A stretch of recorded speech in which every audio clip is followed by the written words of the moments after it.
You're welcome to this video. In this video, I'm going to be teaching you how to import coordinates with actual data and also how to do a spatial mapping using IDW, Kriegen, and the likes. Alright, so I'm going to take us back to our previous video, which is this, where we developed, where we produced generated our sampling location, which we have here. And mind you, you can always change this icons. For instance, you might choose to use something like this. Okay, you see these changes. And if you feel it's too big, you might reduce the size, which is something like this. Alright, but I won't be needing none of this here, because if you notice, if I right click on this and go to the attribute table, all I have is simply the object ID, the shape, point X and point Y. You have no other data here. So now let's say you have data like this. Now this coordinate here corresponds to the sample location we have just shown in the previous, in the arc map. Now assuming you have gone to this coordinate and you have collected samples, say groundwater samples, and you have measured them for nitrate and TDS, and this here we have are the results. So you have nitrates at these different locations and we have TDS at these different locations. So we need to bring them back to the GIS environment to perform our analysis. And so it's pretty much the same way in adding data. All I'm going to have to do here is to save this data as a CSV file and simply import it back into the GIS workspace, and it goes along with this additional information. So yes, I'm going to save this now as a CSV file. Now I'm going to save this to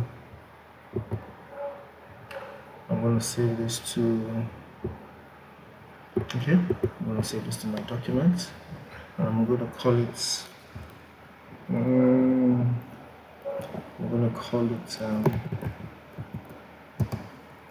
data. I'm just going to call it data. So I'm going to convert this now to a CSV comma delimited. I'm going to click on save, and yes, we're done with this.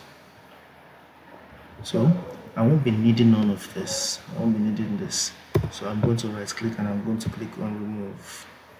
Alright, or I might decide to just leave it on or just turn it off. Alright, so I just turn it off.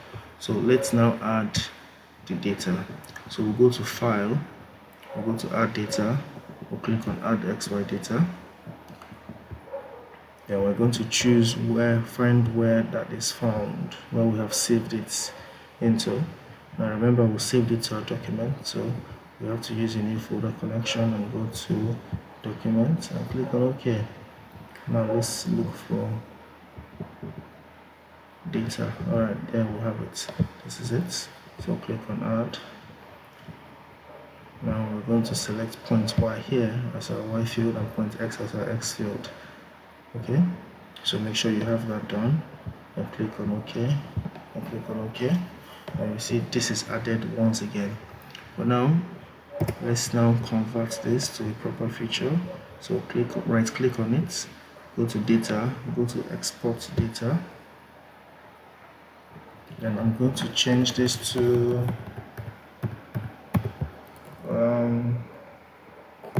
test location. And click on OK. Alright, so why don't I change it to something else? Okay, so I probably will just call it field data.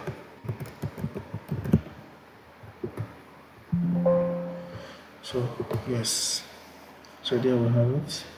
Yeah, field data. Okay, already had test location, so that's why I refuse to accept that. So I'm going to remove this one here. And so I have my field data. Now if I right click on this and go to the attribute table, and what do you have? You see that you have the TDS values have been taken, the nitrate values have been taken, and the TDS values have been taken. Okay, so I can close this now.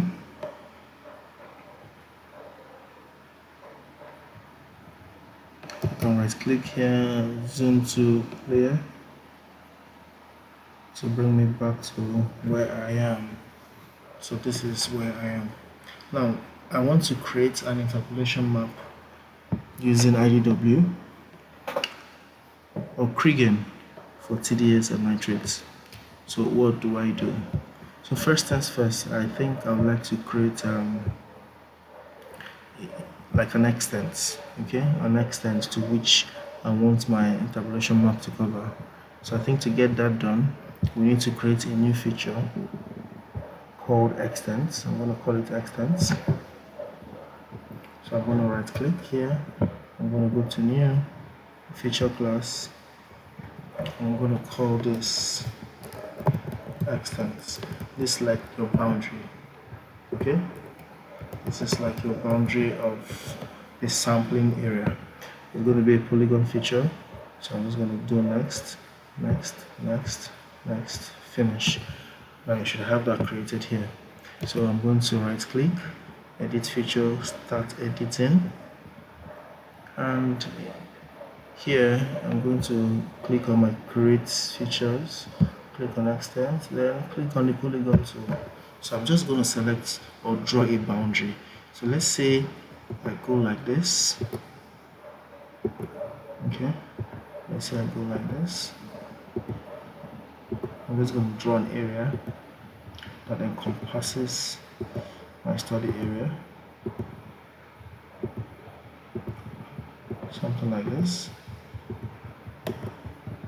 Now it could be a premises, it could be a fence, you could use streets to define your extent or your boundaries, but I'm just doing this in this manner to illustrate my point. So I'll right click and I'll click on finish sketch, and here we have it.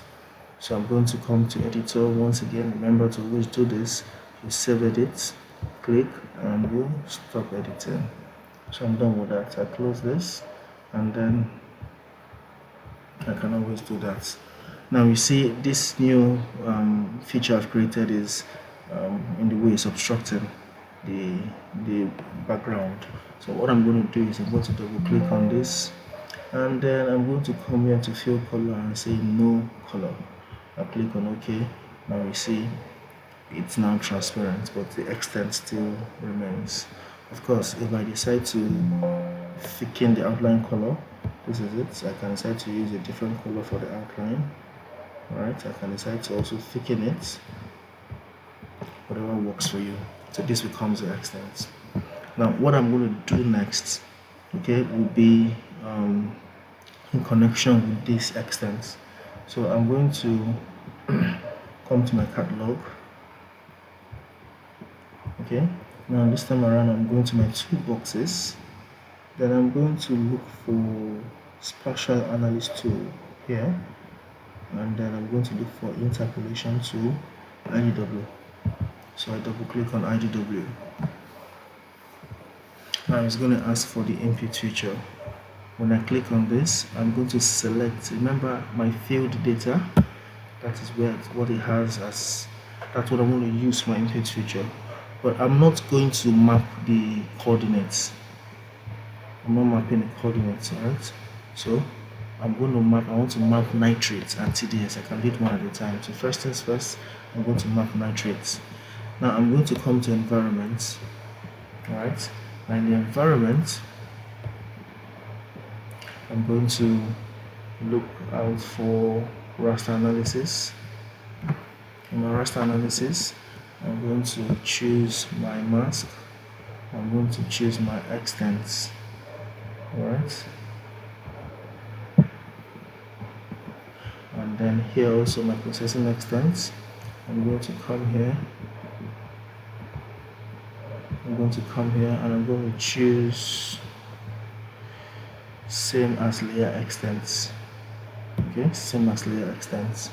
So whatever mapping it's going to do is going to just end here. It's going to end here at the extents that you have defined. So I'm just going to click on OK, and then I'm going to leave all other settings and I'll click on OK.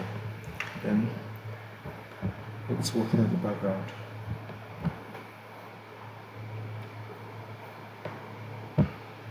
Good. So it's done. So I can turn off all information I don't need. For instance, I want to turn off the base map. I'm going to have this. So you can see this map. Now let's tweak it a little. I'm going to double click this to open the properties. I'll just give it some time.